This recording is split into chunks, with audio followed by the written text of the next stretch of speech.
Hi, I'm Beth, creator of Dry It Can It.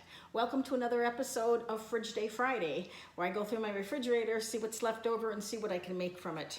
Today, we actually went grocery shopping early because I didn't have hardly anything in my refrigerator. But I do have some basil, a little bit of basil left over that actually is getting a little bit past its prime, has some yellow leaves that are, indicating that it's past prime. Plus, I know it's been in there for 4 or 5 days. But it still smells fragrant and the leaves are still firm. So what I'm going to do today is show you how to make pesto and talk about things that you can use besides basil to make pesto. So I'm going to gather my ingredients and then I'm going to be back and I'm going to make pasta pesto for lunch today.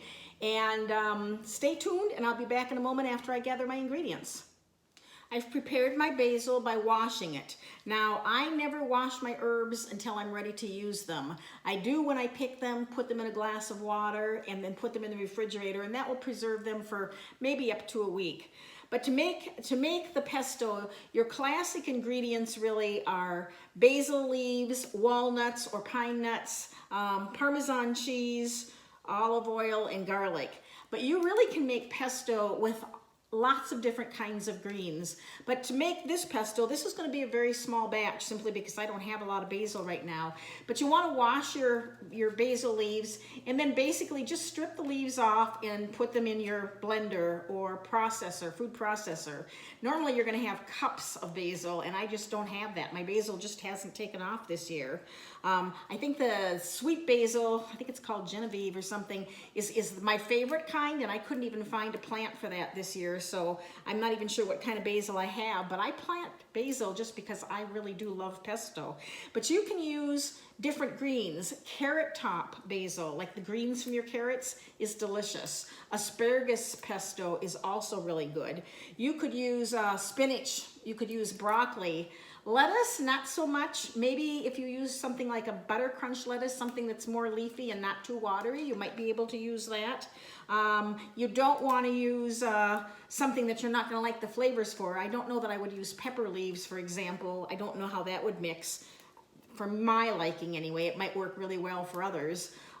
Tomato leaves, I believe, are toxic, so don't use tomato leaves. Double check on that. I might be mistaken on that.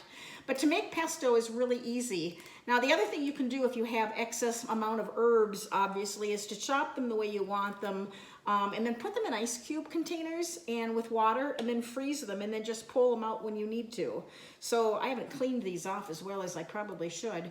But that's a good way to preserve your herbs. Drying them, of course, is another way. I like to dry some of my herbs and then use them in seasoning salts or just plain seasonings later in the year. Chives for me is a big one. I like having chives around, so I always routinely have chives and dry those throughout the summer, and they grow so fast. So anyway, what I have here is some basil leaves that I've washed. Dry them really well before you use them. You don't want the extra moisture or water in here. So to put this together, you basically are going to use, there's no magic recipe, but you're going to use the ingredients I talked about. So I have my basil in here and I'm going to chop that, but I'm also going to add some garlic. Now, fresh garlic obviously is ideal. I don't have any. I keep a bottle of garlic and water. So I have that, and I'm going to add the equivalent of probably about maybe a clove in here. I'm going to add walnuts. You don't have to use walnuts. If you have some other kind of nut around, use it. I mean, it can be peanuts. It can be pine nuts. It can be pecans. I mean, use what you have available. To make really good pesto, you're going to want to use a hard cheese, like Parmesan is ideal, but a wedge of Parmesan right now is really expensive. I have this on hand, so this is what I'm going to use. And I just sort of dump some in there. Like I'm probably adding about a tablespoon in there. And then I like to always add a dash of salt and just a pinch of pepper, because again, this is small. And then what you're going to do for a liquid is you're going to use olive oil. And I just sort of drizzle that in. So I'm going to put this in my very small food processor since I have such a small batch. I'll move this out of the way. And I happen to have a drizzle top on here, so that works well. So what I'm going to do first is I'm just going to pulse this just a minute, just to kind of bring it together. And then I'm going to add my olive oil. And basically, I'm used to making this, so I can kind of tell when it comes together. You want it to be not crumbly, you want it to be just a little bit liquidy, and I'm going to show you what that's like when I get done. I'm going to add more olive oil here. So I'm going to bring this together, and this is so good on pesto, or on pasta rather. I don't find that this freezes well with the big batches. I think the oils in there just don't work really well. That's a personal preference of mine.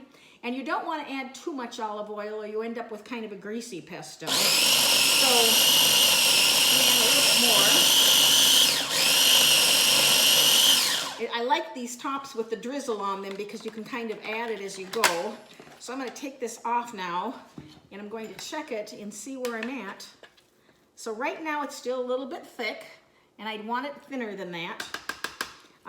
A good test is so that it separates just a little bit in there.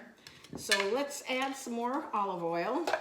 So I'm going to end up cooking pasta. I think I have some spaghetti noodles and I have some canned chicken downstairs and I'm going to add that for a protein and I'll show you how I do that afterwards too here. I'm going to add more olive oil.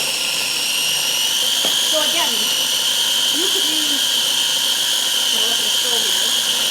could use chives to make your pesto if you wanted. It's going to have a totally different taste than basil leaves, which is the classic pesto. But you can be creative and use what you have. So add a little more olive oil.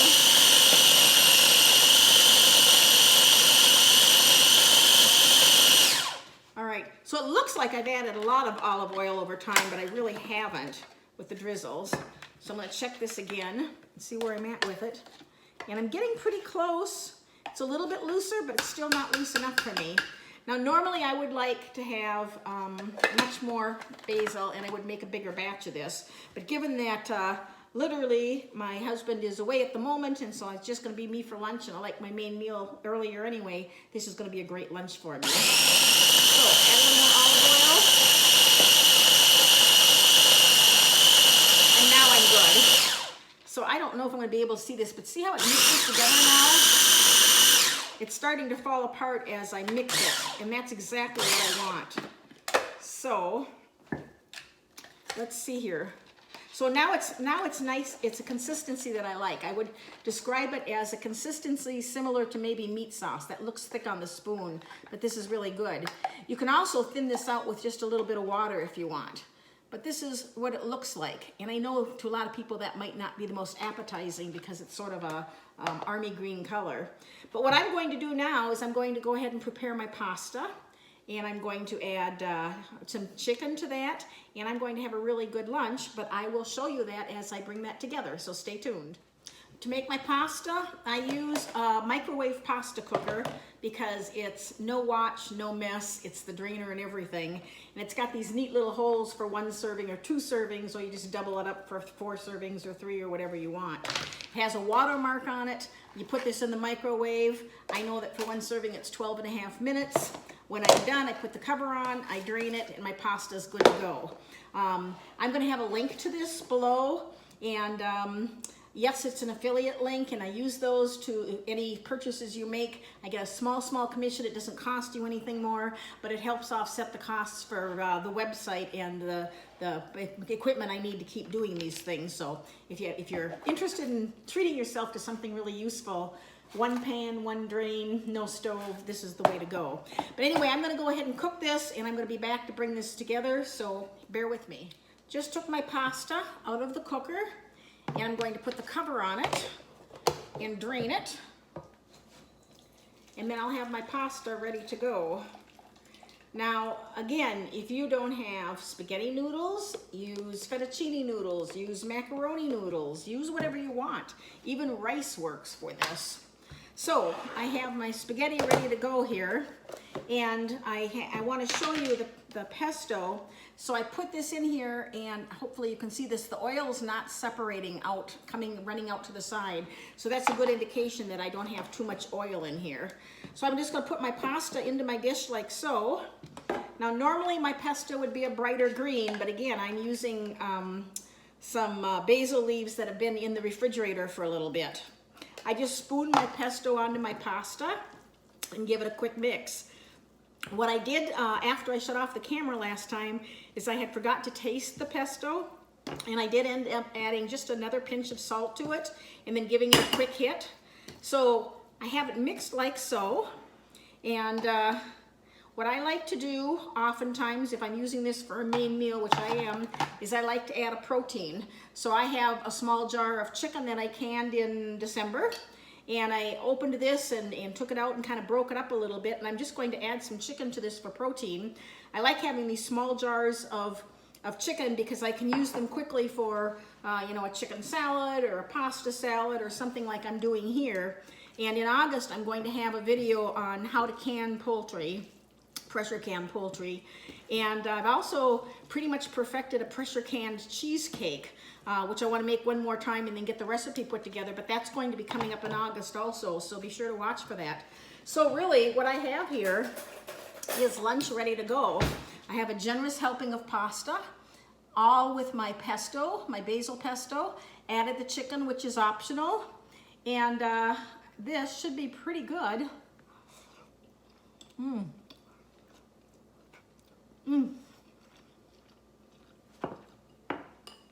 It's very good.